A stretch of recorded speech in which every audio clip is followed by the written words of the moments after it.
particularly after seeing what Steve's got here. How simple can you get? Big tables with curves have like 3 different sizes. Basically, you just turn the turnbuckle. Got to remember which way to turn it.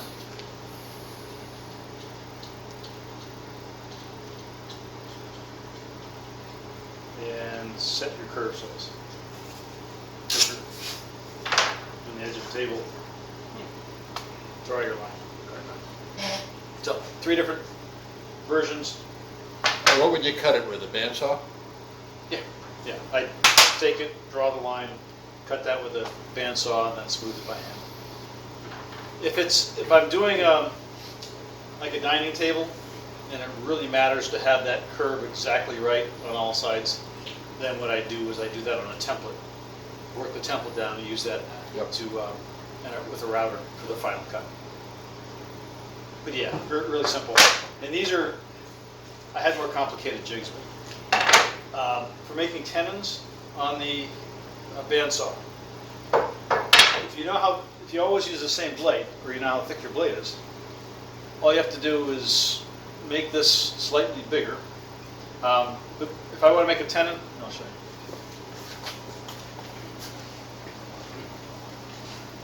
I'd set my fence, and let's say that's the fence there, and I was cutting a tenon on this.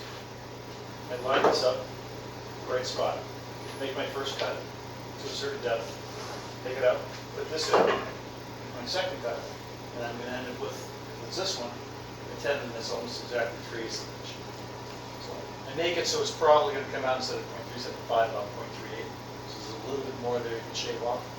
But there's no simpler, faster way to make a tenon to have a few of these sticks around.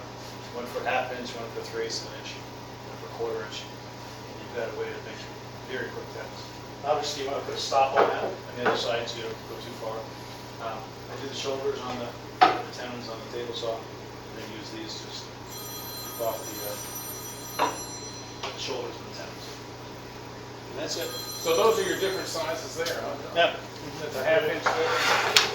Now, obviously, it has to be done for your particular blade length. So each blade has a different curve. Right? So this is for my, and it's marked on here, so this is my Well, wedge. I'm in a meeting right now, so. Resolve blade, call you on my bandsaw. I'll But I've got thinner I'll blades call you. too, and I'd have to make another board for it. But I almost always keep them. Could you do that on a table saw with the Yes. sticking up? Same In thing? fact, I've got another jig that I didn't bring that does the exact same thing on the table saw, but you need a piece to hold your board upright. Right. Right? Once you take one cut, then you put the shim in and take your second cut. Right? And then you have your tenon cut to width. So yes, I've got the same setup for a table saw as well as for a bandsaw. But the bandsaw, it's real easy. You have a whole bunch of them to do. They'll lay it down, put a stop up, and just keep going.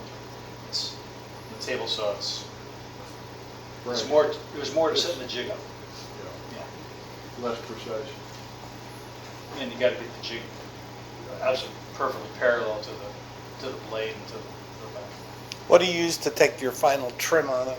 You use a hand plane? Shoulder or- plane. Shoulder plane, yeah. Yep. Yeah. Sandpaper doesn't work. You always end up rubbing over one corner or another. Right. But usually, for me, like 2 or 3 swipes for the shoulder plane.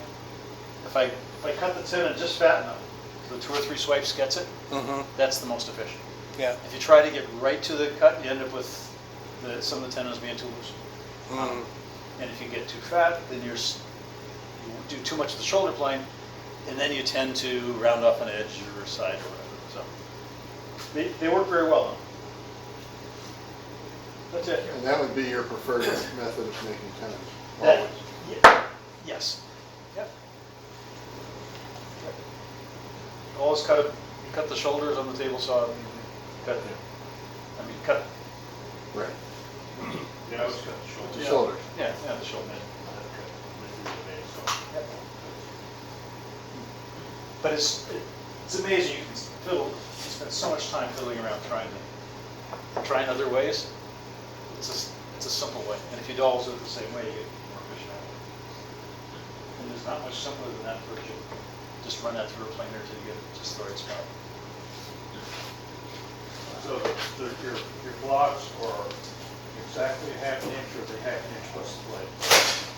They're half an inch plus the blade. Or 3/8 of an inch plus the blade. Right. Yep. Whatever the dimension is plus the Yeah. thickness of the curve. Exactly. Okay, Brian. Well, it's funny you should mention circle cutting, because that's what I brought. All right. One of the things.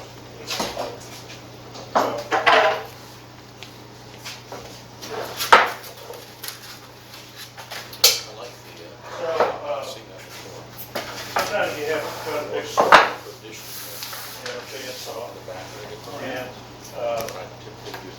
so I've got this jig, which is, be hard to show a little bit, it's not this, but basically, this end, I've got some holes in it that tie into some holes on my, the table of my bandsaw, so it just butts up right to it, and then I put a couple of bolts through it and just screw it on. So this is the same height as my bandsaw table. And then in my shop, my table saw is right here, and the height of my table saw table is this. So this just sits right on the table saw. But if you didn't have that situation, or if you had something that you could roll over, like I don't know, a router table or whatever, just something that would be the right height, you could do anything, or you could have something that goes all the way down to the ground too. That would be okay. So anyway, so this attaches and this is stable, and then what I do is I'll draw my circle on my piece of wood, and then if it doesn't matter, I'll drill through the middle of it. And that's the easiest thing to do. And you can always cover it up with something. But if it really matters, I guess you can come up from the bottom with the nail just into the bottom of whatever you've got. But anyway, I start the cut, and as soon as it gets to the center, I've got my circle drawn, and as soon as it gets to that point in the cut is when I then would just tap the nail through into this, and then at that point you just push it around and it'll cut the circle perfectly. And when you're cutting circles in something, it's always better to have it a little bit bigger, just because you don't want to. If you come out the edge of a board, it's always going to deflect a little bit. So leave yourself, half an inch or so on your blank, whatever the board is.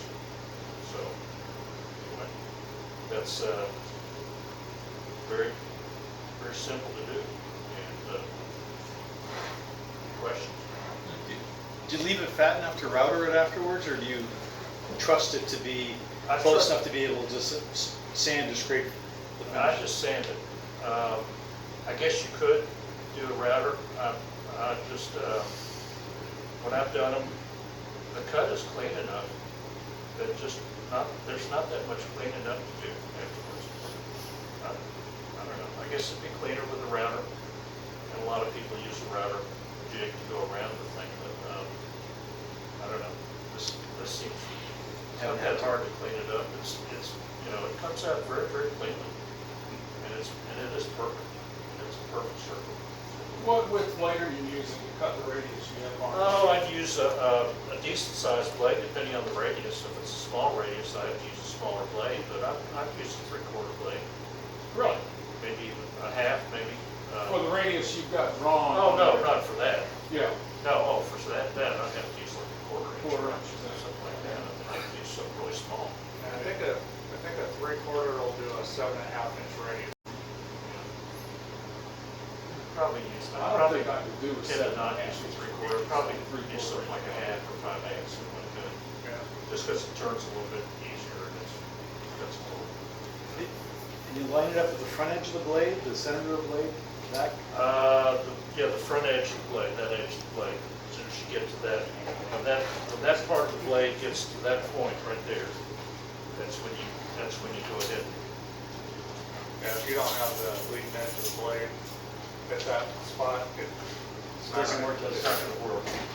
So you actually draw, I draw this on there, on the black, I draw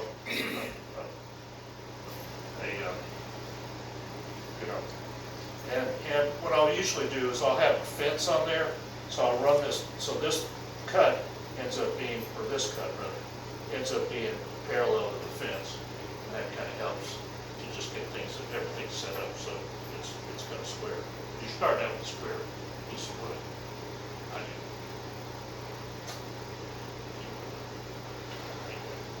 So that, Once it gets to that point, that's when you go ahead and just tap a little, nail, like number 4 nail or something like that, just so small. With a 3 piece right into here. But that's not the circle you're cutting. Where is the wood lay that you're cutting? Is it past It's the? right here. It's like, Then aren't you well, cutting- that's aren't gonna you be, cutting- this is gonna be on the edge of the table, so Okay. the wood Okay. would be like Yep. whatever that distance Got is. it. So if actually, the table on my saw is about like that from the blade, probably. So I couldn't do something this small. It would have to be, like probably at least a 2-foot diameter circle. and you would use a fence as well? I would start with the fence, and then once you get to this point, then you just take the fence off, because you need to be able to cut it, around. So you can't have the fence there when it's going around. 'cause Right. it'll hit the fence. But I just use that to get the cut started, so everything's perpendicular.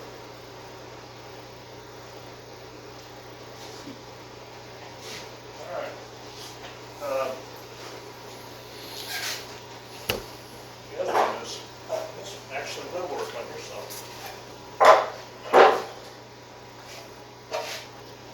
This is to go on a table saw, and it's just an auxiliary frame that slides, so you can.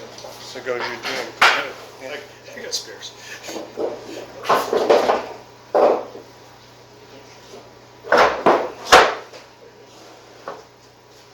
So, like I've made tables that have tapered edges on them, where you have to saw on a table saw, or do something to taper the edge.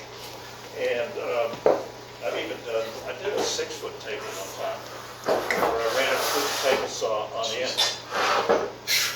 And with the blade going like, at a 12-degree angle or whatever, and, saw it, which is kind of tough to kind of hold it, take it through. So I came up with this jig where you can clamp something onto this and then send it through the table saw.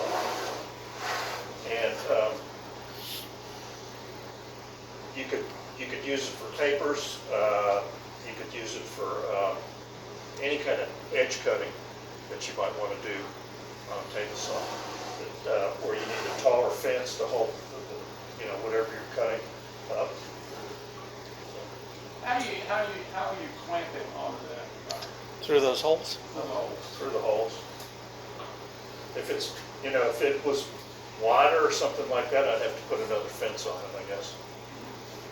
But if it's, as long as it's just narrow, you can clamp it out here, you can clamp it through the hole.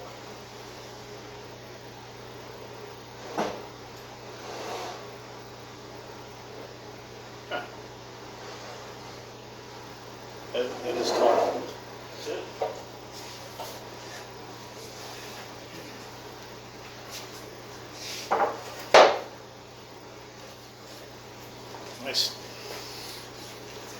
Are you jigged out? I'm jigged out. Are you? Bought two jigs, I think.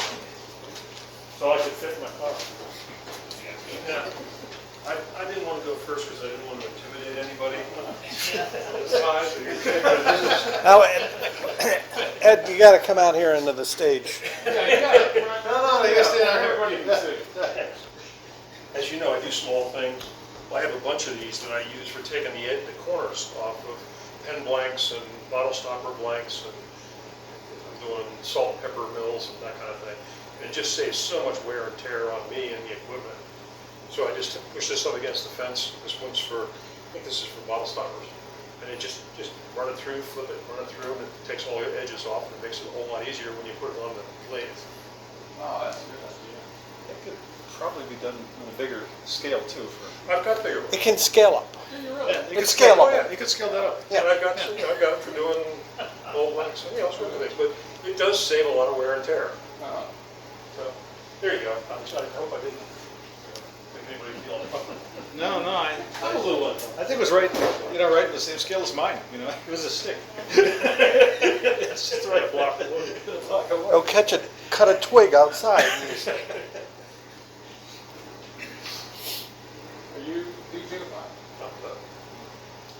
I didn't know how much time we had, so I left this thing in the car. And this is a jig that I made. You gonna come out and show it, or are you gonna talk about Yeah, it sitting we'll down? just chill out for a minute. These are artistic types. Yeah, I know it. I Get know the it. explanation He's got a first. title that Bill, proves he's that. building Yeah. it. Crescendo here. Fartsy. in his title, so. But I made this maybe 20 years ago, and it's just for my router table. My router is attached to the wing of my table saw. So it would be on that end of Steve's table saw. And then this, I'm gonna come over here and show you all. So, you can't get this from here. Just use this end. That's impossible. So, if Steve's table saw was turned in the right direction, then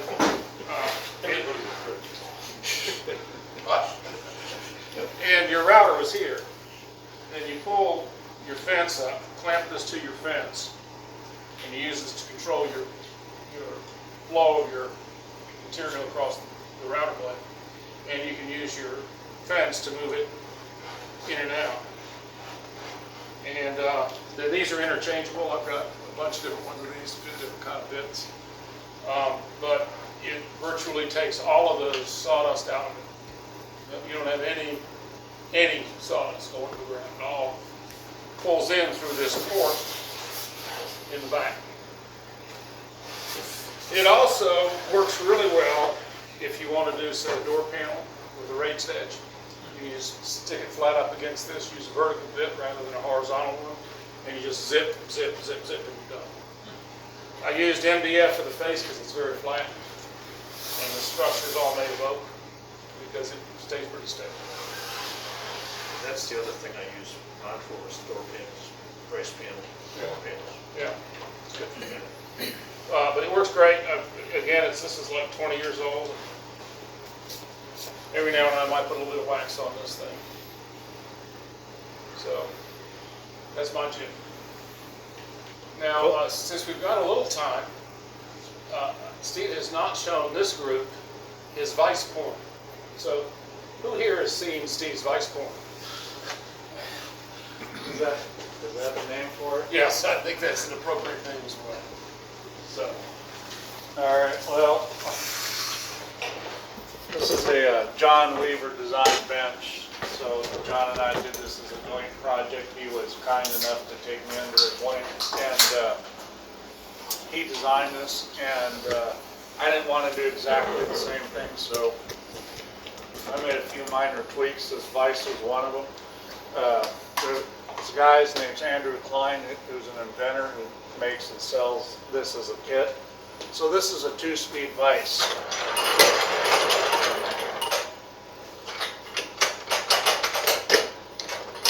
So that's slow, which is high torque, and then that's fast.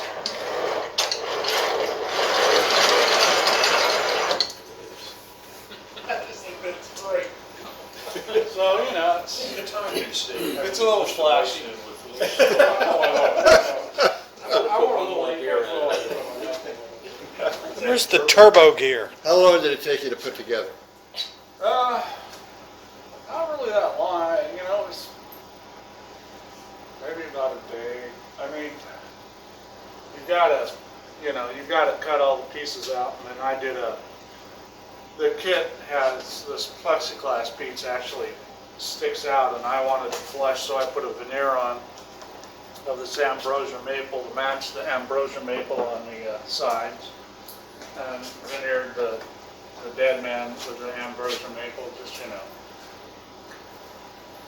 trying to make it look a little better and all go together.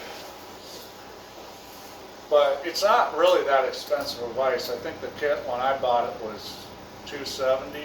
I'm sure it's more now. So it's about the price of buying like the Lee Nielsen vise, right? Yes. I don't think it was that much difference in price than mine. It was around the same price. Really? Yeah. This is so much cooler than yours. It is. It is. This is Yeah. this But is then called put more wood this is called a together. turbo vise. Oh, And that's the- turbo. Yeah, the guys, the inventor that makes and sells this, his name's Andrew Klein.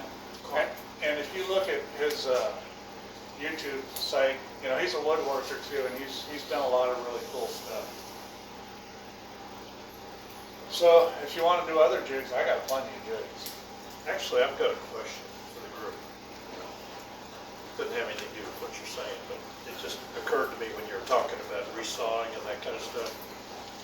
And I don't have any problem setting up my fence pretty much parallel to my bandsaw blade and getting it to resaw just fine. But they always give you this little bar that you're supposed to put on your fence so that you can, as you resaw, you can adjust for the Blade drift. Yeah, for the drift. And has anybody ever actually used one of those?